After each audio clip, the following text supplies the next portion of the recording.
একজন আব্দুর রাজ্জাক বিন ইউসুফ বক্তব্য দিয়ে যত মানুষকে হেদায়েত করতে পারবে, ডাক্তার জাকির নায়েক বক্তব্য দিয়ে যত মানুষকে হেদায়েত করতে পারবে, অতীতের আলেম ওলামা, অতীতের বক্তা বক্তব্য দিয়ে যত মানুষকে হেদায়েত করেছে, ভবিষ্যতের বক্তারা বক্তব্য দিয়ে যত মানুষকে হেদায়েত করবে এবং করতে পারবে, এক কোরআন একাই তার চেয়ে লক্ষ কোটি গুণ মানুষকে হেদায়েত করতে পারবে।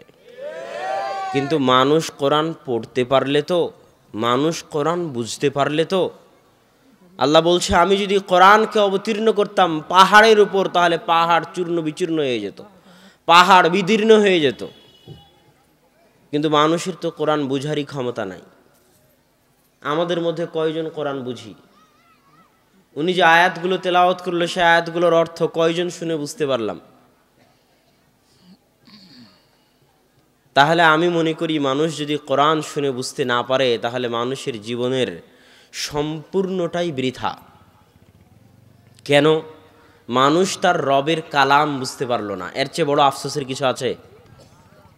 এর চেয়ে বড় আফসোসের কিছু আছে? মানুষ তার নিজ প্রতিপালকের কথা বুঝতে পারে না। এই জ্ঞানটুকু সে সারা জীবনে অর্জন করতে পারেনি দুনিয়াতে আসার পর থেকে, যে তার প্রতিপালকের কথা সে বুঝতে পারবে। আগের যুগে যখন মুসলিম উম্মার স্বর্ণযুগ ছিল, তখন যে বিজ্ঞানী হয়নি তা নয়, তখন যে ইঞ্জিনিয়ার হয়নি তা নয়, আর ইবনে সিনার মতো ডাক্তার তো এখন পৃথিবীতেই নাই।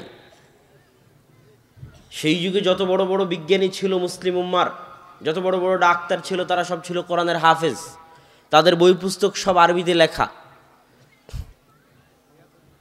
কোরআনের হেফজ মানুষের মেধাকে এত বাড়িয়ে দিতে পারে, মানুষের স্মৃতিশক্তি, মানুষের বুদ্ধিশক্তি, মানুষের তীক্ষ্ণ শক্তিকে এত বাড়িয়ে দিতে পারে, যা পৃথিবীর কোনো কিতাব পারে না। এই জন্য আপনি ডাক্তার হন, ইঞ্জিনিয়ার হন, কৃষক হন, মাঝি হন, মাল্লা হন, যেই হন না কেন, কোরআন বুঝা এবং কোরআন বুঝার মতো জ্ঞান অর্জন করা আপনার উপর ফরজ। এটা শাইখুল ইসলাম ইবনে তাইমিয়া রাহিমাহুল্লাহর ফতোয়া, যে প্রত্যেক মুসলমানের জন্য কোরআন বুঝার মতো জ্ঞান অর্জন করা ফরজ। কেননা আল্লাহ কোরআন আপনার জন্য পাঠিয়েছেন, না কার জন্য? মানুষ মনে করে মুহাম্মদ সাল্লাল্লাহু আলাইহি ওয়াসাল্লামের উপর পাঠিয়েছে মানে শুধু মুহাম্মদ সাল্লাল্লাহু আলাইহি ওয়াসাল্লামের কাজ। আর আমাদের জন্য কি কাজ? আমরা এটাকে কাপড় দিয়ে মুড়িয়ে সুন্দর করে, ব্যাস এটাই হলো মুসলমানদের কাজ, আর তাকের উপর তুলে রেখে দিবে। এই জন্য পবিত্র কোরআন এসেছে। একে কাপড়বন্দি বাক্সবন্দি করে চুমা দিয়ে বুকের সাথে লাগিয়ে তাকে তুলে রাখার জন্য এই জন্য কোরআন এসেছে। তাবিজ কবজ হিসেবে ব্যবহার করে, ওষুধ আরোগ্য হিসেবে ব্যবহার করে টাকা পয়সা ইনকাম, ব্যবসা বাণিজ্য করার জন্য কোরআন এসেছে। তাহলে আমরা কোরআনের মূল্যায়নটা করলাম কোথায়? মুসলমানেরা যতদিন না নিজেরা পরিবর্তন হবে, ততদিন আল্লাহ তাদের ভাগ্য পরিবর্তন করবে না। আর সালাফে সালেহিন বলে গেছেন যে এই উম্মতের পরবর্তীদের সংশোধন ওটে দিয়েই সম্ভব, যেটে দিয়ে এই উম্মতের প্রথম অংশের সংশোধন হয়েছিল। আজকে আমরা যে বিপদে আছি, এই বিপদ থেকে উদ্ধার ওটে দিয়েই সম্ভব, যেটে দিয়ে আবু বকর, ওমর, ওসমান, আলী তাদের হৃদয়, তাদের জীবন পরিবর্তন করেছিলেন। ওটে দিয়েই সম্ভব, এ বাদে দ্বিতীয় কোনো রাস্তা নাই। তো সেখানে কোরআন ব্যতীত সম্ভব? বলেন, কোরআন ব্যতীত সম্ভব নয়। কয়জন মানুষ আপনাদের মধ্যে কোরআন জানে? কোরআন ঠিকমতো পড়াও জানে না। সে নিজেকে মুসলমান দাবি করতে পারে কেমন করে যে কোরআন ঠিকমতো পড়া জানে না, যে তার রবের কালাম জানে না, যে তার রব তাকে কি বলতেছে? আল্লাহ তো এই কোরআন তার জন্য পাঠিয়েছে, তার উপর পাঠিয়েছে। মুহাম্মদ সাল্লাল্লাহু আলাইহি ওয়াসাল্লাম মাধ্যম মাত্র। প্রত্যেক মানুষের জন্য এই কোরআন পাঠানো হয়েছে। হিন্দুকেও কোরআন পড়ে দেখতে হবে, খ্রিস্টানকেও কোরআন পড়ে দেখতে হবে, ইহুদিকেও কোরআন পড়ে দেখতে হবে। একজন মুসলমানকে তো দেখতে হবেই হবে, কেন এই কোরআন তার জন্যই পাঠানো। আল্লাহ কি বলেছে কোরআনে, এটা তার বোঝা জরুরি, ফরজ। এটা না বুঝে সে দুনিয়া থেকে যায় কেমন করে? এটা না বুঝে সে দুনিয়া থেকে মারা যায় কেমন করে? যে জীবনে একবার তার প্রতিপালকের পাঠানো চিঠি প্রথম থেকে শেষ পর্যন্ত বুঝে পড়ে দেখেনি যে তার প্রতিপালক তাকে কি বলতে চেয়েছে 1400 বছর আগে। এবং এত অক্ষত, এত অবিকৃত, জের জবর পেশ, কোনো কিছুই পরিবর্তন হয়নি। কিসের জন্য? ব্যবসা করার জন্য নাকি? কোরআন যে আল্লাহ 1400 থেকে হেফাজত করে রেখেছে কি তাবিজ বানিয়ে বিক্রি করার জন্য? হ্যাঁ, কোরআন 1400 বছর থেকে এইভাবে মুজিজা স্বরূপ হেফাজত হয়ে আছে কার জন্য? আপনার জন্য। কোরআন অপেক্ষায় আছে আপনার। কোরআন কিয়ামতের মাঠে মানুষের পক্ষে এবং মানুষের বিপক্ষে কথা বলবে। কোরআন যদি কিয়ামতের মাঠে আপনার বিপক্ষে দাঁড়িয়ে যায়, আপনি সেই দিন বিচারের মাঠে টিকতে পারবেন না। অতএব কোরআন যেন আপনার পক্ষে দাঁড়ায়, কোরআন যেন কিয়ামতের মাঠে আপনার পক্ষে আল্লাহর দরবারে সাক্ষী দেয়, এই চেষ্টা আপনাকে করতে হবে। কোরআন শিখতে হবে, কোরআন পড়তে হবে, কোরআন বুঝতে হবে। এই কোরআনের মধ্যে নিহিত আছে মুসলিম উম্মাহের সফলতা, মুসলিম উম্মাহের উন্নতি, মুসলিম উম্মাহের বিপদ থেকে বাঁচার রাস্তা। আজকে বিপদে আছে না নাই বাংলাদেশ? রাস্তাঘাট, স্কুল, কলেজ সব বন্ধ হয়ে যাবে, বন্ধ হয়ে গেছে, যাচ্ছে। শুধু বাংলাদেশ কেন, সারা পৃথিবী অচল হয়ে গেছে। এই শতাব্দীতে এত উন্নত পৃথিবী এইভাবে অচল আগে কোনোদিন হয়নি। এই শতাব্দীতে এত উন্নত পৃথিবী এইভাবে অচল আগে কোনোদিন হয়নি। সৌদি আরবের মানুষজনের ঘর থেকে বের হওয়া নিষেধ, ঘর থেকেই বের হওয়া নিষেধ। জেদ্দা, রিয়াদ, যেগুলোতে হাজার হাজার লাখ লাখ মানুষ চলতো, বাজারঘাট করতো, যে শপিং মলগুলোতে, সব ধুধু বিরান মরুভূমি হয়ে পড়ে আছে। কাবা ঘরে তওয়াফকারীর সংখ্যা অনেক অল্প, যেখানে লাখো মানুষ সবসময় তওয়াফ করত। বাইতুল মাকদেস বন্ধ। নতুন করে যে দেশগুলোতে সালাত নিষিদ্ধ হয়েছে, জামাতে সালাত, মসজিদ বন্ধের ঘোষণা এসেছে, তার মধ্যে মিশর এবং কাতার। আর আগে থেকে কুয়েত এবং মালয়েশিয়া তো মসজিদ এবং জামাতে সালাত, জুমা সব বন্ধ করে রেখেছিল। আর বিশ্বের যারা বড় বড় পরাশক্তি, আমেরিকা ঘোষণা করেছে যে আগামী গ্রীষ্মকালের শেষ সময় পর্যন্ত জরুরি অবস্থা থাকবে। পৃথিবীর সবচেয়ে বড় পরাশক্তি। আর চায়নার মতো অর্থনৈতিক পরাশক্তি, সুপার পাওয়ার আমেরিকা, আর অর্থনৈতিক পাওয়ার হচ্ছে চায়না। এদের সকলের শক্তি, সকলের দম্ভ, সকলের দাপট, যারা সিরিয়ার মাটিতে লাখো কোটি টন বোমা ফেলে হাজারো মুসলমানের রক্তে নিজেদের হাতকে রঞ্জিত করেছে, ব্যবসার নামে, তেলের নামে, গ্যাসের নামে নির্বিচারে মুসলমানকে হত্যা করেছে, হাজার হাজার মানুষকে হত্যা করেছে। যাদের ক্ষমতার দাপটে, পারমাণবিক বমের দাপটে, অর্থনৈতিক টাকার গরমে পৃথিবীতে অন্য দেশগুলোর, অন্য ধর্মের মানুষগুলোর টিকা মুশকিল হয়ে যাচ্ছিল। আজকে তারা এক অদৃশ্য ভাইরাস, যাকে চোখে দেখা যায় না, চোখে দেখা যায় নাকি, অদৃশ্য এক ভাইরাসের ভয়ে আতঙ্কগ্রস্ত। তার সাথে লড়াই করার মতো, তার সাথে মোকাবেলা করার মতো কোনো অস্ত্র, কোনো ওষুধ, কোনো পাতি, কোনো ভ্যাকসিন, কোনো টিকা এই অত্যাধুনিক বিশ্বের হাতে, যে অত্যাধুনিকতা নিয়ে বর্তমান মানব সভ্যতা গর্ব করে, যে পৃথিবী এত উন্নত আগে কোনো দিন হয়নি, সেই উন্নত বিশ্ব হাত পা হাঁটু গেড়ে দিয়ে, মাথা নত করে, সব কিছু ছেড়ে দিয়ে বসে আছে, অচল, অথর্ব, অকেজো, দুর্বল। আল্লাহ যে বলেছেন, ইন্নাল ইনসানা খুলিকা হালুআ ওয়া ইযা মাসসাহুশ শাররু জাজুআ ওয়া ইযা মাসসাহুল খায়রু মানুআ। মানুষকে দুর্বল করে সৃষ্টি করা হয়েছে। যখন মানুষের উপর বিপদ আসে তখন মানুষ হতবিহ্বল, হতাশ হয়ে যায়। আর যখন মানুষের টাকা পয়সা বেশি হয়ে যায়, শক্তি ক্ষমতা বেশি হয়ে যায়, তখন মানুষের কৃপণতা, মানুষের দাপট এবং অহংকার বেড়ে যায়। মানুষকে আল্লাহ অনেক দুর্বল করে সৃষ্টি করেছে, আর চিরজীবন আল্লাহ মানুষের দুর্বলতা দেখিয়ে আসে, যে মানুষ যে কত দুর্বল সৃষ্টিজীব তা আল্লাহ মানুষকে যুগে যুগে দেখিয়েছে। ফেরাউন যখন হাজারো বছর যাবৎ দাপটের সাথে লাখো মানুষকে হত্যা করে অত্যাচারের সাথে শাসন করেছে, আল্লাহ ফেরাউনকে তার দুর্বলতা দেখিয়ে দুনিয়া থেকে উঠিয়ে নিয়েছেন, যে ফেরাউন, তুমি এত অত্যাচার করে, এত দাপট দেখিয়ে নিজেকে প্রতিপালক দাবি করে সারা পৃথিবী পরিচালনা করেছো, আজ সামান্য পানিতে তুমি ডুবে মরে যাচ্ছ, তোমার বাঁচার উপায় নাই। তুমি যে কত দুর্বল, তুমি যে কত দুর্বল, তুমি যে কত দুর্বল তা তুমি চোখে দেখে মরো ফেরাউন, যে একটা সামান্য পানি থেকে তোমার বাঁচার উপায় নাই। তুমি কিসের অহংকার দেখাতা দুনিয়াতে? তখন বিপদে পড়ে ফেরাউনও বলে, যা আমানতু বিরব্বি মূসা ওয়া হারুন, আমি মূসা এবং হারুনের প্রতিপালকের প্রতি ঈমান আনয়ন করলাম। আল্লাহ যুগে যুগে এইভাবে যারা অত্যাচার করেছে তাদের দুর্বলতা তাদের চোখের সামনে দেখিয়েছে। এটা আল্লাহর নিদর্শন। মানুষ যে ধরনের পাপ করে আল্লাহ ওই ধরনের শাস্তি দেয়। সুদের শাস্তি পেট উঁচু করে দিতে হবে কেন কিয়ামতের মাঠে? মিথ্যা বলার শাস্তি জিহ্বা ফেড়ে দিতে হবে কেন? প্রত্যেকটার কাজের সাথে কর্মের কি আছে? লিঙ্ক আছে। জেনাকারীদের শাস্তি কিয়ামতের মাঠে উলঙ্গ করে জাহান্নামে তারা উথাল পাথাল খেতে থাকবে উলঙ্গ অবস্থায়, এবং তাদের লজ্জাস্থান থেকে দুর্গন্ধ বের হবে, এটা কেন করতে হবে? কেননা তার পাপের সাথে কি আছে? লিঙ্ক আছে। যেমন কর্ম আল্লাহ ওই ধরনের শাস্তি কিয়ামতের মাঠে দিবেন। কর্ম যেমন শাস্তি তেমন, কর্ম যেমন শাস্তি তেমন। তো বিশাল আব্রাহার বাহিনী আসছে, হাতি নিয়ে কাবা ঘর ধ্বংস করবে।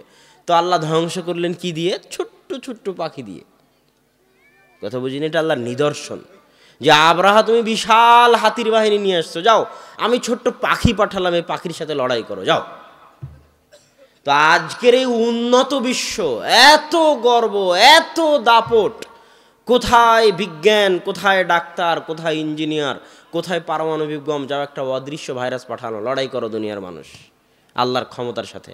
ওয়ামা ইয়ালামু জুনুদু রাব্বিক, এরা হচ্ছে আল্লাহর সেনাবাহিনী। আল্লাহর সেনাবাহিনীর কথা কেউ জানে না, যে আল্লাহর সেনাবাহিনী যে কত, আর আল্লাহর সেনাবাহিনী যে কেমন। আল্লাহ যখন সেনাবাহিনী পাঠানো শুরু করবেন তখন দুনিয়ার মানুষের তার সাথে লড়াই করার ক্ষমতা থাকবে না। দুনিয়ার মানুষ অচল, অকেজো, অথর্ব। দুনিয়ার মানুষের কাজ কি? দুনিয়ার মানুষের কাজ হচ্ছে আল্লাহর দরবারে নত হওয়া, আল্লাহর সামনে মাথা ঝুঁকিয়ে দেওয়া, আল্লাহর সামনে হাঁটু গেড়ে বসে পড়া, আল্লাহর সামনে হাত তুলে বসে পড়া, যে আল্লাহ আমরা অচল, অকেজো, অথর্ব, আমাদের কিছুই করার নাই, বাঁচাতে পারলে আপনি বাঁচাতে পারবেন। ইয়াকা না'বুদু ওয়া ইয়াকা নাস্তাঈন, আমরা আপনারই ইবাদত করি, আপনার নিকটই সাহায্য প্রার্থনা করি। তো সম্মানিত উপস্থিতি, এই জন্য আল্লাহর দিকে ফিরে আসা মানুষের উচিত। আল্লাহ মাঝে মাঝে এই ধরনের নিদর্শন পাঠিয়ে মানুষকে তার দিকে ফিরে আসতে বলেন। কেন আল্লাহ চান না যে আপনি জাহান্নামে যান, না আল্লাহ চান এটা? আল্লাহ সুবহানাহু ওয়া তাআলা চান না যে ইবলিসও জাহান্নামে যাক। কথা কি বুঝতে পারছেন? আল্লাহ সুবহানাহু ওয়া তাআলা চান না যে আবু জাহালও জাহান্নামে যাক। আল্লাহ চান না যে আপনিও জাহান্নামে যান। এই জন্য একজন ব্যক্তি যখন মরুভূমিতে তার উট হারিয়ে ফেলে, তো মরুভূমির রাস্তা চেনা খুব কঠিন। আপনি নিজেও একবার মরুভূমিতে হারিয়ে গেলে আর বের হতে পারবেন না। ওই একই জায়গার মধ্যে ঘুরপাক খাবেন, রাস্তা খুঁজে বের করতে পারবেন না। সব দেখতে একই রকম মনে হবে, পাহাড় সব একই রকম, বালু সব একই রকম, ফিল্ড সব একই রকম, ধুধু মরুভূমি। কোন দিকে যে যাচ্ছি, কোন দিকে যে পূর্ব, কোন দিকে যে পশ্চিম, রাস্তা খুঁজে বের করে পার হতে পারবেন না। মরুভূমিতে ঘুরতে ঘুরতে মারা যাবেন। উট মরুভূমির রাস্তা চিনে। তো যে ব্যক্তি মরুভূমিতে উট হারিয়ে ফেলে মানে তার মৃত্যু নিশ্চিত। তো একজন ব্যক্তি মরুভূমিতে উট হারিয়ে ফেলে নিজের মৃত্যুকে নিশ্চিত মনে করে যে এই মরুভূমিতে আমার তো বাঁচার পথ নাই, আমি তো আমার উটকে হারিয়ে ফেলেছি, তো মরতে যখন হবেই তাহলে একটু বিশ্রাম করি, এখান থেকে আমার বাঁচার কোনো পথ নাই। সে শুয়ে বিশ্রাম করতেছে, ঘুম থেকে উঠে, বিশ্রাম থেকে উঠে দেখে তার পাশে তার উটটা দাঁড়িয়ে আছে, হারানো উটটা। তো জীবন ফিরে পেলে মানুষ যেমন আনন্দিত হয়, সে মৃত্যুর মুখ থেকে ফিরে এসে আনন্দের ঠেলায় বলতেছে, খুশির ঠেলায় বলতেছে যে আল্লাহ তুমি আমার বান্দা, আমি তোমার রব। বাক্য উল্টা করে দিয়েছে, মানে খুশির ঠেলায় হিতাহিত জ্ঞান হারিয়ে ফেলেছে। তো আল্লাহ সুবহানাহু ওয়া তাআলা বলতেছেন, এই মানুষটা মৃত্যুর মুখ থেকে ফিরে এসে যতটা না আনন্দিত, আমার কোনো বান্দা যে আমার সাথে সম্পর্ক রক্ষা করেনি দুনিয়াতে যাওয়ার পরে। আপনাদের কয়জনের দাবি করতে পারবেন আল্লাহর সাথে সম্পর্ক আছে? কয়জন? সালাত আদায় না করলে আল্লাহর সাথে সম্পর্ক থাকে? বলেন, সালাত আদায় না করলে আল্লাহর সাথে সম্পর্ক থাকে? আপনাদের কয়জনের আল্লাহর সাথে সম্পর্ক আছে? কয়জনের দাবি করতে পারবেন যে হ্যাঁ আমার সাথে আল্লাহর সম্পর্ক আছে, ছিন্ন হয়ে যায়নি? আপনার সন্তান যদি আপনার সাথে সম্পর্ক ছিন্ন করে, আপনার সন্তান যদি হারিয়ে যায়, তো মায়ের কষ্ট কেমন হয়, পিতার কষ্ট কেমন হয়, আর ওই সন্তানের কষ্ট কেমন হয়? ইউসুফ আলাইসাল্লাম কোথায় 20-25 বছর হারিয়ে গেছেন, বাপ জানেই না ইউসুফ কোথায়। কাঁদতে কাঁদতে ইয়াকুব আলাইসাল্লামের চোখ পর্যন্ত অন্ধ হয়ে গেছে। তো বাপ কষ্টে আছে না নাই? তো সন্তানকে হারিয়ে ইয়াকুব আলাইসাল্লাম যত কষ্টে আছে, আপনি আপনার সন্তানকে হারিয়ে যত কষ্টে থাকবেন, আল্লাহ বলতেছেন যে এই যে মানুষটা মৃত্যুর মুখ থেকে ফিরে এসে তার উট ফিরে পেয়ে যতটা না আনন্দিত হয়েছে, আমি আল্লাহ আমার কোনো বান্দা যে দুনিয়াতে যাওয়ার পরে আমার সাথে সম্পর্ক রাখেনি, তাকে হারিয়ে আমি যে কতটা কষ্টে ছিলাম, সে যদি কোনোদিন আমার নিকটে ফিরে এসে তওবা করে, তো মৃত্যুর মুখ থেকে ফিরে আসা এই লোকটা যতটা না আনন্দিত, আমি আল্লাহ তার চেয়ে বেশি আনন্দিত হব। তারপরেও কি আপনি চাইবেন না আল্লাহর দিকে ফিরে যেতে? আল্লাহর সাথে সম্পর্ক তৈরি করতে? পৃথিবীতে কেউ আছে আল্লাহ ছাড়া আপনার? হ্যাঁ, পৃথিবীর সবাই ধোঁকাবাজ, আপনার স্ত্রীও ধোঁকাবাজ, স্বার্থের জন্য আপনার সাথে আছে। আপনার সন্তানও ধোঁকাবাজ, স্বার্থের জন্য আপনার সাথে আছে। স্বার্থহীন নিঃস্বার্থভাবে পৃথিবীতে যদি কেউ আপনাকে ভালোবেসে থাকে, সেটা কে? আপনার প্রতিপালক। তো আল্লাহ সুবহানাহু ওয়া তাআলার এই ভালোবাসার গুরুত্ব আমাদের বুঝতে হবে এবং আমাদের উচিত যত দ্রুত সম্ভব আল্লাহর দিকে ফিরে যাওয়া। আজকেই তওবা করে আল্লাহর দিকে ফিরে যাওয়া, অজু করে 2 রাকাত সালাত আদায় করে, বক্তব্য প্রোগ্রাম শেষ করে নিজ নিজ বাড়িতে গিয়ে অজু করে 2 রাকাত সালাত আদায় করে সবার উচিত পুনরায় আল্লাহর সাথে সম্পর্ক তৈরি করা। যে আল্লাহ, আজকে তওবা করে তোমার সাথে সম্পর্ক তৈরি করতেছি, আর সম্পর্ক ছিন্ন করব না। আর সম্পর্ক ছিন্ন না করার সবচেয়ে বড় মাধ্যম হচ্ছে যে কোনো মূল্যে দিনে রাতে 24 ঘন্টায় 5 ওয়াক্ত সালাত আদায় করা। আকিমিস সালাতা লিযিকরি, তোমরা সালাত আদায় করো আমাকে স্মরণ করার জন্য। তো 24 ঘন্টা মানুষ আল্লাহকে স্মরণ করতে পারবে না। আপনারা দিয়ার অঞ্চলের মানুষ, জমি জায়গা আছে, কাজকাম আছে, 24 ঘন্টা আল্লাহকে স্মরণ করতে পারবেন না, এটাই ঠিক। মানুষের ব্যস্ততা আছে, এটাই ঠিক, আল্লাহও জানে। তো আল্লাহ বলতেছে 24 ঘন্টা যদি না পারো তো কমসে কম কয়বার? 5 বার। 5 বার আল্লাহকে স্মরণ করা কি খুব কঠিন কাজ? কোনো কঠিন কাজ নয়। সালাত আদায় করাকে আমরা নিজেরা নিজেদের উপর ভারী বানিয়ে নিয়েছি। কয় মিনিট সময় লাগে এক ওয়াক্ত সালাত আদায় করতে? উজু করা থেকে শুরু করে সালাত কমপ্লিট করতে 10 মিনিটের বেশি লাগে না। এই 10টা মিনিট সময় আমাদের উপর এমন ভারী, এটা শয়তান আমাদের জন্য ভারী করে দিয়েছে। কথা বুঝেননি? আজান হওয়া মাত্রই সালাত আদায় করার সবচেয়ে সহজ উপায়, আজান হওয়া মাত্রই সব কাজ বন্ধ। প্রধানমন্ত্রীর সাথে যদি মিটিং থাকে তো বন্ধ, তাহলে সালাত আদায় করা সহজ হয়ে যাবে। না হলে যদি মনে করেন অনেক জরুরি কাজ, আর 5টা মিনিট করি, আর 2টা মিনিট করি, আজান হয়ে গেছে আর 5 মিনিট পর দোকান বন্ধ করি, তাহলে আর সালাত ধরে রাখতে পারবেন না। 2 দিন পর সালাত হারিয়ে যাবে, কোনো না কোনো ব্যস্ততায় এসে সালাত হারিয়ে যাবে। প্রথমে জামাত থেকে দূরে হয়ে যাবেন, তারপরে ব্যক্তি জীবন থেকে সালাত চলে যাবে। আর যদি এটা মূলনীতি বানিয়ে নেন যে আল্লাহু আকবার মুয়াজ্জিন বলেছে মানে আমি যে অবস্থায় থাকি না কেন, যদি শয়তানের সাথে মোকাবেলা করতে পারার সবচেয়ে বড় মাধ্যম, শয়তান কিন্তু আজান হওয়া থেকে আপনার পিছনে লেগে যাবে যে আর 2 মিনিট দেরি করো, আর 2টা মিনিট মোবাইল চালাও, আর 2টা মিনিট পড়ো, আর 2টা মিনিট কম্পিউটার দেখো, আর 2টা মিনিট কৃষি কাজ করো, আর 2টা মিনিট দোকান খোলা রাখো। শয়তান লেগে যাবে। নামাজিকে নামাজ থেকে এইভাবে দূরে নিয়ে চলে যায় শয়তান। যে নামাজ পড়ে না তার কথা তো বাদই দিলাম, যারা সালাত আদায় করে তাদের এই অবস্থা। তারা তখন এইভাবে আস্তে আস্তে জামাত ফেল করে, জামাত ফেল করতে করতে ব্যক্তি জীবনে সালাত চলে আসে, আস্তে আস্তে ব্যক্তি জীবন থেকে সম্পূর্ণ সালাতটাই হারিয়ে যায়। তখন একটা পর্যায়ে বেনামাজিতে পরিণত হয়ে যায়। তো সালাত আদায় করার সবচেয়ে বড় উপায় হচ্ছে আজান হওয়া মাত্রই সব কাজ বন্ধ, যত জরুরি কাজ হোক না কেন। এই জন্যই ট্রাকের পিছনগুলোতে লেখা থাকে যে কাজকে কি যেন বলে, কাজকে সালাতকে বলিও না আমার কাজ আছে, কাজকে বলো আমার সালাত আছে। এইটা ছাড়া আপনি আল্লাহর সাথে সম্পর্ক ধরে রাখতে পারবেন না। সালাত ছাড়া আল্লাহর সাথে সম্পর্ক ধরে রাখার কোনো উপায় নাই। কেননা আল্লাহর নিকটে আল্লাহর ইবাদত করার, আল্লাহর নিকটে চাওয়ার, আল্লাহর সাথে কথা বলার, আল্লাহর সাথে মোনাজাত করার, আল্লাহর নিকটে দোয়া করার, আসমানের নিচে জমিনের উপরে সালাতের চাইতে কোনো বড় মাধ্যম পৃথিবীতে আর নাই। ওই যে সারা আলাইহা সালাতু ওয়াস সালাম, ইব্রাহিম আলাইহি সালাতু ওয়াস সালামের স্ত্রী, যখন ইব্রাহিম আলাইহিস সালাম বললেন সারা তোমাকে যদি জিজ্ঞেস করা হয় তাহলে ভাই বোন পরিচয় দিবে, কেননা আসমানের নিচে জমিনের উপরে আমি আর তুমি মোমেন মোমেনা, আর কোনো মোমেন মোমেনা নাই। ভাই বোন পরিচয় দেওয়ার পরেও যখন অত্যাচারী জালেম বাদশার দরবার থেকে মুক্তি পাওয়া গেল না, জালেম বাদশা যখন সারাকে নিজের দরবারে নিয়ে গেল এবং তার সাথে খারাপ কাজ করতে উদ্যত হলো, তখন সারা বলতেছে থামেন, আমাকে 2টা মিনিট সময় দেন, অজু করে আমাকে মোনাজাত, মোনাজাত মানে আল্লাহর সাথে কথা বলা। মোনাজাত শব্দের অর্থ কি? জোরে বলেন, মোনাজাত শব্দের অর্থ কি? আল্লাহর সাথে কথা বলা। আমাকে জরুরি ভিত্তিতে আমার রবের সাথে কথা বলতে হবে, আমার আল্লাহর সাথে মোনাজাত করতে হবে, কথা বলতে হবে। 2 মিনিট সময় দেন, আপনি যা ইচ্ছা তাই করতে পারবেন, তবে আমি একটু আল্লাহর সাথে কথা বলে নিই।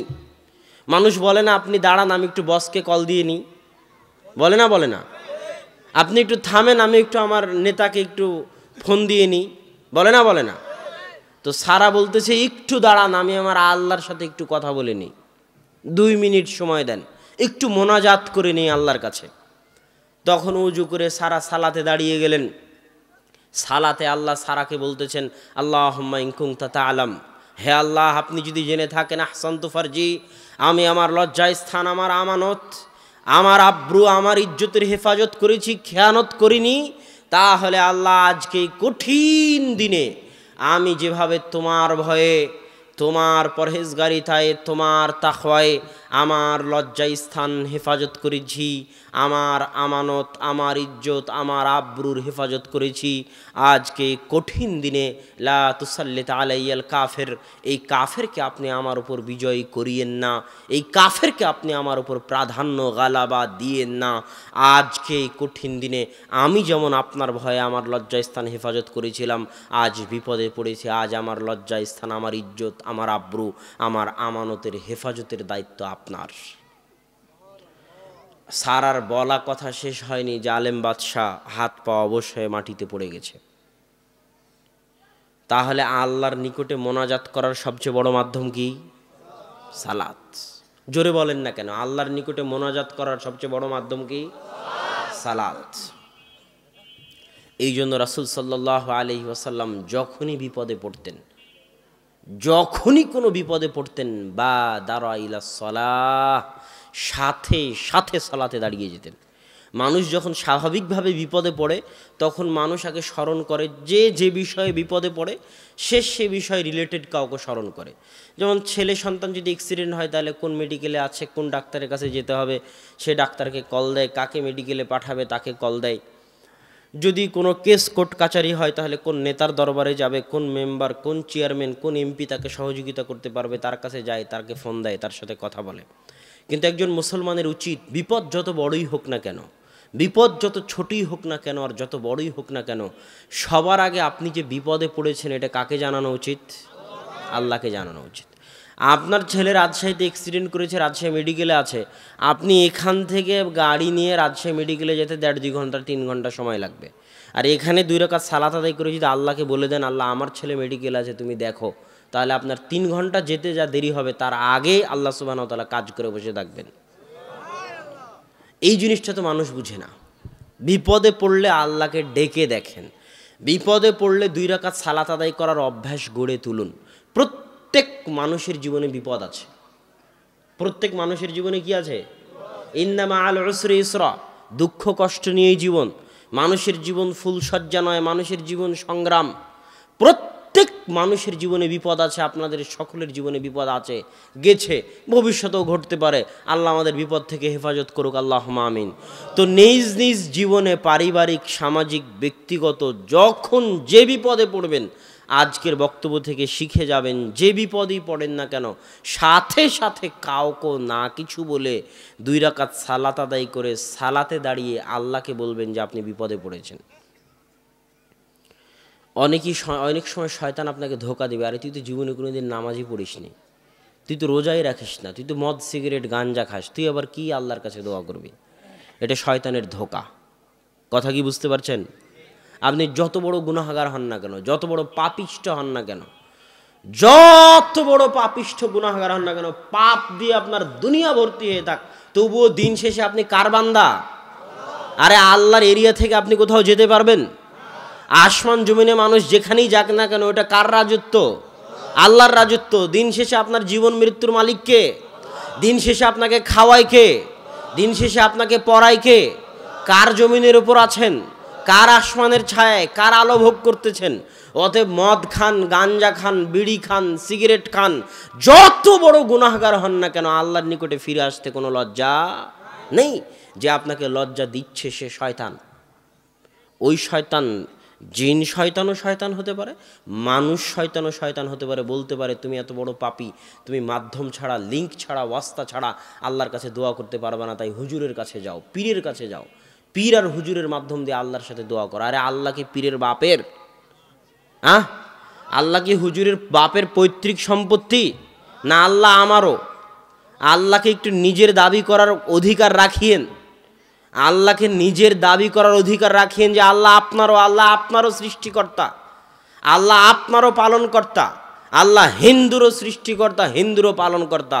যে নাস্তিক প্রত্যেক দিন আল্লাহকে গালি দেয়, ওই নাস্তিককেও খাওয়ায় আল্লাহ রব্বুল আলামিন। এই জগৎ ওই জগৎ উভয় জগতের পালনহার, প্রতিপালক, পালনকর্তা হচ্ছেন আল্লাহ সুবহানাহু ওয়া তাআলা। অতএব আল্লাহর নিকটে চাইতে কোনো লজ্জা নেই। মানুষরূপী আর জিনরূপী শয়তান আপনাকে বুঝাবে যেন আপনি সরাসরি আল্লাহর নিকটে দোয়া না করেন। হুজুর একটু দোয়া করে দেন না, আমার বাপ মারা গেছে। হুজুর জামাতের পর, এই ফরজ সালাতের জামাতের পর দোয়া করলো না, হুজুরের উপর খুব রাগ। জানাজার শেষে হুজুর কবরের পাশে গিয়ে দোয়া করলো না, হুজুরের উপর খুব রাগ। ইসলাম কি ভাড়াটে ধর্ম? ইসলাম কি ভাড়াটে ধর্ম যে টাকা দিয়ে ভাড়া করে দোয়া করাতে হবে? আমার কথার উত্তর দেন না কেন? ইসলাম কি ভাড়াটে ধর্ম?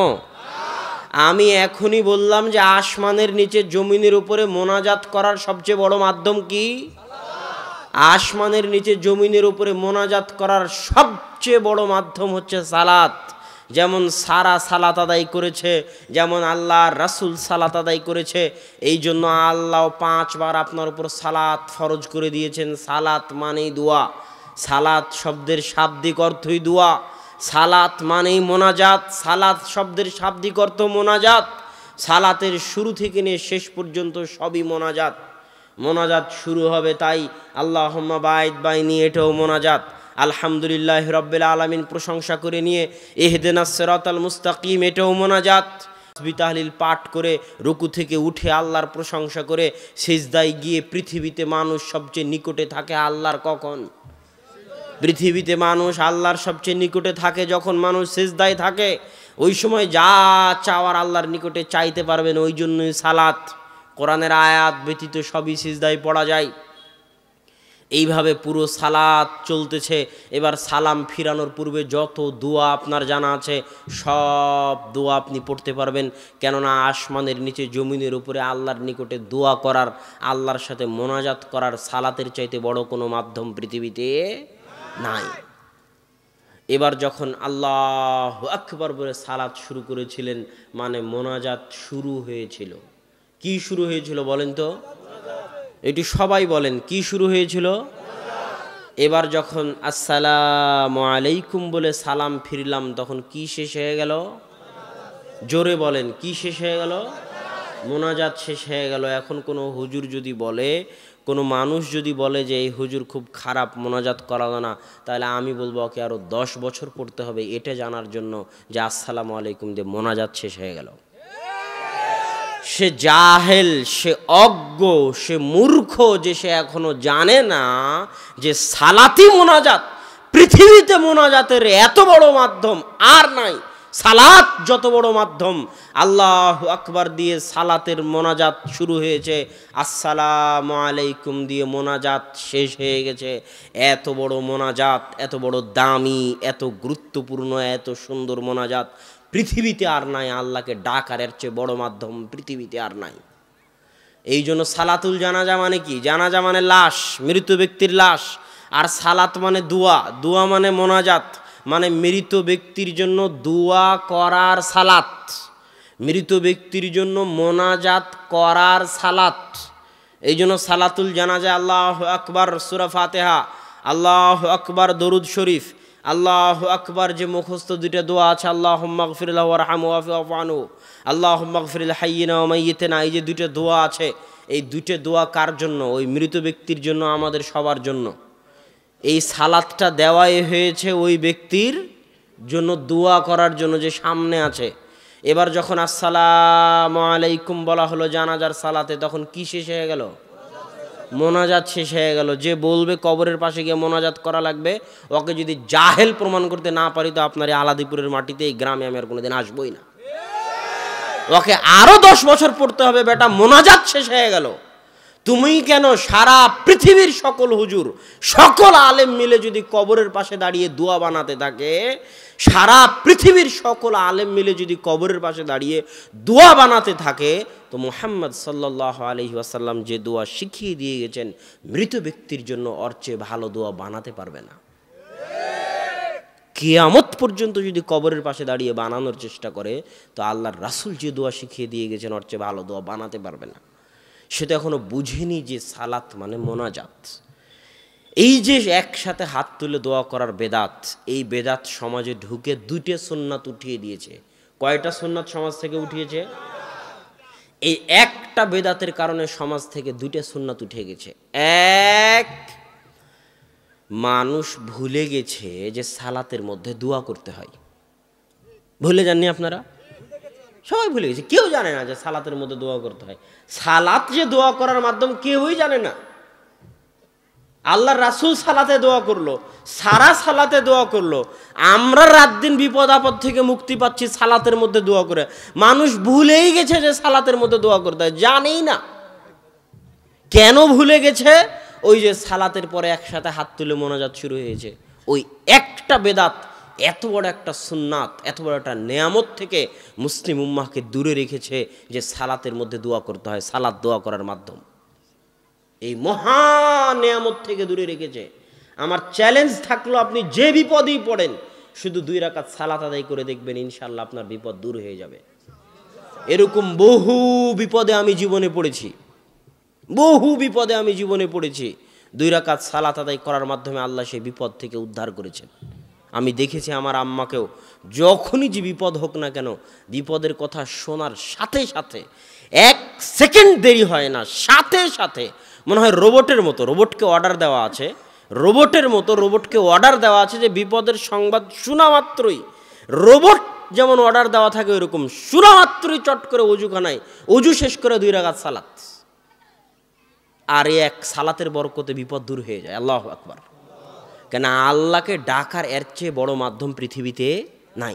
এই একটা জঘন্য বেদাত, নিকৃষ্ট বেদাত মুসলিম উম্মাহকে সালাতের মতো মহান ইবাদত, আল্লাহকে ডাকার এত বড় সুযোগ, আল্লাহকে ডাকার এত বড় মাধ্যম, আল্লাহকে ডাকার এত বড় পদ্ধতি, আল্লাহকে ডাকার এত বড় সুযোগ মাধ্যম পদ্ধতি থেকে অজ্ঞ জাহেল মূর্খ করে রেখেছে, দূরে রেখেছে, এত বড় নেয়ামত থেকে বঞ্চিত করে রেখেছে। মানুষ জানেই না যে সালাতের কত পাওয়ার, মানুষ জানেই না সালাতের কত শক্তি।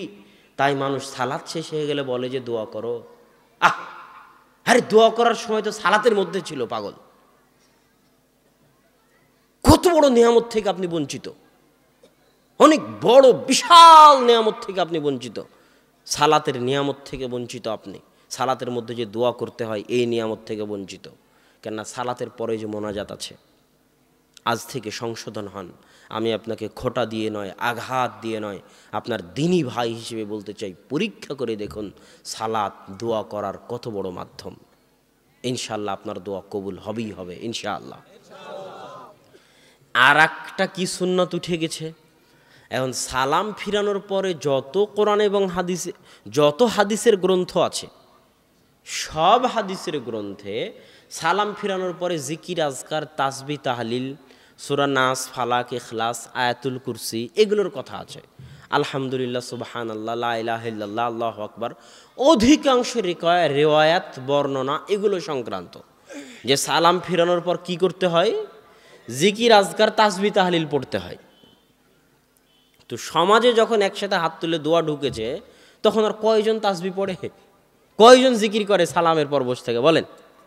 সালামের পর দোয়া করে বিহাক্কি লা ইলাহা ইল্লাল্লাহ বলে সুন্নাত শুরু, শেষ। কোনো তাসবিহ নাই, কোনো তাহলিল নাই, কোনো জিকির নাই, আজকার নাই, জানেই না, ভুলে গেছে, সমাজ থেকে উঠেই গেছে। তাহলে এই একটা বেদাত কত খারাপ, কত জঘন্য, কত নিকৃষ্ট যে আপনাকে বড় বড় দুইটা নিয়ামত থেকে বঞ্চিত রেখেছে। এক, সালাতের মধ্যে যে দোয়া করতে হয় এই নিয়ামত থেকে বঞ্চিত রেখেছে। সালামের পরে যে জিকির আজকার করতে হয়, তাসবিহ তাহলিল করতে হয়, নাস ফালাক ইখলাস পড়তে হয়, আয়াতুল কুরসি পড়তে হয়, আল্লাহু আকবার সুবহানাল্লাহ আলহামদুলিল্লাহ লা ইলাহা ইল্লাল্লাহ পড়তে হয়, এই সকল ইবাদত থেকে আপনাকে দূরে রেখেছে, বঞ্চিত করে রেখেছে। তাই এই ধরনের জঘন্য নিকৃষ্ট বেদাতকে সমাজ থেকে উৎখাত করতেই হবে। এটা আপনার দায়িত্ব। আমি আপনার দ্বীনী ভাই হিসেবে বলে গেলাম, আপনার কল্যাণ চাই, আপনাকে জাহান্নামের আগুন থেকে বাঁচিয়ে জান্নাতে নিয়ে যেতে চাই, আপনার সাথে ধোঁকা দিতে চাই না, আপনার কল্যাণকামী, আপনার বন্ধু, আপনাকে আঘাত দিতে চাই না। আপনি বিশাল বিপদে আছেন এক বেদাত নিয়ে, আল্লাহকে ভয় করে এই বেদাত থেকে ফিরে আসার চেষ্টা করুন। কেননা বেদাতের জগতে কোরআন এবং সহিহ হাদিসের আলোকে আপনি কেমনে বুঝবেন কোনটা সুন্নাত কোনটা বেদাত, কেমনে বুঝবেন কোনটা হালাল কোনটা হারাম, তার একটা মূলনীতি আজকে আপনাকে বলে যাই। এই মূলনীতি আপনার জন্য রাস্তা সহজ করে দিবে। যে মানুষের জীবন দুইটা ভাগে বিভক্ত, একটা মানুষের দুনিয়াবী জীবন, একটা মানুষের ইবাদতের জীবন। এই যে এখানে আছেন এটা কিন্তু ইবাদতের অন্তর্ভুক্ত। মসজিদে ফজরের সালাত আদায় করবেন, ইবাদতের অন্তর্ভুক্ত। জিকির আজকার তাসবিহ তাহলিল করবেন, ইবাদতের অন্তর্ভুক্ত। দান সাদকা করবেন, ইবাদতের অন্তর্ভুক্ত। সিয়াম পালন করবেন, রোজা রাখবেন, হজ করবেন, ইবাদতের অন্তর্ভুক্ত। এই ইবাদতগুলো থেকে যখন বের হবেন তখন যে জীবনটা শুরু হয় ওটা দুনিয়া। মসজিদ থেকে বের হলে কি শুরু হলো? দুনিয়া।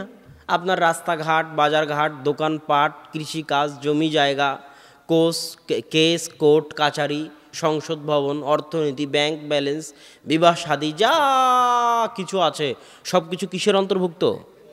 দুনিয়াবী জীবনের অন্তর্ভুক্ত।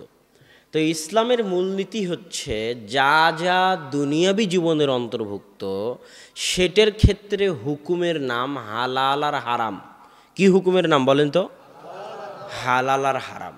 আর ইবাদতের জগতে হুকুমের নাম হচ্ছে সুন্নাত আর বেদাত। আপনি যদি আমাকে বলেন মদ খাওয়া সুন্নাত না বেদাত, প্রশ্ন ঠিক হবে? প্রশ্ন ঠিক হবে না। কেননা মদ খাওয়া কিসের সাথে সম্পৃক্ত? দুনিয়ার সাথে। তাহলে প্রশ্ন কি হতে হবে? হালাল না হারাম। আপনি যদি আমাকে জিজ্ঞেস করেন যে একসাথে হাত তুলে দোয়া করা হালাল না হারাম, তাহলে প্রশ্নই ভুল। কেন একসাথে হাত তুলে দোয়া করা ইবাদতের সাথে সম্পৃক্ত। আপনাকে বলতে হবে একসাথে হাত তুলে দোয়া করা সুন্নাত না বেদাত। এবার আসেন দুনিয়াবী জীবনে। আমরা বুঝলাম যে দুনিয়াবী জীবনের হুকুম আহকামের নাম কি? হালাল অথবা হারাম। দুনিয়াবী জীবনে ইসলামের মূলনীতি হচ্ছে, খুব ভালো করে মনে করে যাবেন, বক্তব্যের সব অংশ ভুলে গেলেও এ অংশ মনে থাকলে অনেক কাজে দিবে। ইসলামের মূলনীতি হচ্ছে দুনিয়াবী জীবনে আল্লাহ এবং আল্লাহর রাসূল। আচ্ছা, বাক্যটা আর একটু সহজ করে বলি। দুনিয়াবী জীবনে ইসলামের মূলনীতি হচ্ছে হালাল এবং হারামের ক্ষেত্রে ইসলামের মূলনীতি হচ্ছে সবই হালাল। কি বলেন তো? সবই হালাল। শুধু কতটুকু হারাম? যতটুকু আল্লাহ এবং আল্লাহ রাসূল 1400 বছর আগে হারাম করে গেছেন। সবই হালাল, এটা হলো মূলনীতি। সবই হালাল। আগে যা ছিল, এখন যা আছে, 10 বছর পরে যা আসবে, 500 বছর পরে যা আসবে, 1000 বছর পরে যা আসবে, সবই হালাল। শুধু অতটুকুই হারাম যতটুকু আল্লাহ এবং আল্লাহ রাসূল কি করে গেছেন? নিষেধ করে গেছেন। আজকে আপনি যত খাবার খান, এই কালাইয়ের রুটি আল্লাহ রাসূলের যুগে ছিল নাকি? ছিল না। এখন কালাইয়ের রুটি হালাল না হারাম? আমাদের মূলনীতি হচ্ছে সবই হালাল, যতটুকু আল্লাহ রাসূল নিষেধ করে গেছেন ততটুকু হারাম। তো এখন দেখতে হবে যে কালাই রুটিকে আল্লাহ রাসূলের নিষেধের মধ্যে পড়ে না পড়ে না। যদি না পড়ে তাহলে হালাল, কেন? সবই হালাল। দুনিয়াবী জীবনের কি? সবই হালাল। আল্লাহ রাসূল বলেছে আল্লাহ সুবহানাহু ওয়া তাআলা বলেছে হুররিমাত আলাইকুমুল মাইতাতু ওয়াদ দামু ওয়া লাহমুল খিনজির। তোমাদের জন্য হারাম করে দিলাম মৃত প্রাণী, তোমাদের জন্য হারাম করে দিলাম রক্ত, তোমাদের জন্য হারাম করে দিলাম শুকুরের গোশত। আল্লাহ রাসূল বলছে তোমাদের জন্য হারাম করে দিলাম জি মিখলাব থাবাওয়ালা প্রাণী, তোমাদের জন্য হারাম করে দিলাম জি নাব শিকারী দাঁতওয়ালা প্রাণী, তোমাদের জন্য হারাম করে দিলাম সেবা হিংস্র প্রাণী, তোমাদের জন্য হারাম করে দিলাম জাল্লালাহ যে সমস্ত প্রাণী ময়লা নিকৃষ্ট হারাম অপবিত্র জিনিস খেয়ে বড় হয় ওই সমস্ত প্রাণী। এই যে আল্লাহ রাসূল হারাম করে দিচ্ছেন, এইগুলো বাদে কিয়ামত পর্যন্ত যত খাবার আবিষ্কার হবে, সেটা চাইনিজ হোক, থাই হোক, ইটালিয়ান হোক, বাঙালি হোক, আর দিয়াড়ের কালাই রুটি হোক, কথা বুঝেননি? যত খাবার কিয়ামত পর্যন্ত আবিষ্কার হবে এগুলো বাদে সব কি হবে? হালাল। মূলনীতি কি বুঝা গেল হালাল হারামের? এবার আসেন ইবাদতের জগতে সম্পূর্ণ উল্টা। ইবাদতের জগতে সবই বেদাত। হুজুর যে বলতেছে এরা সব বেদাত করে, আরে সবই তো বেদাত।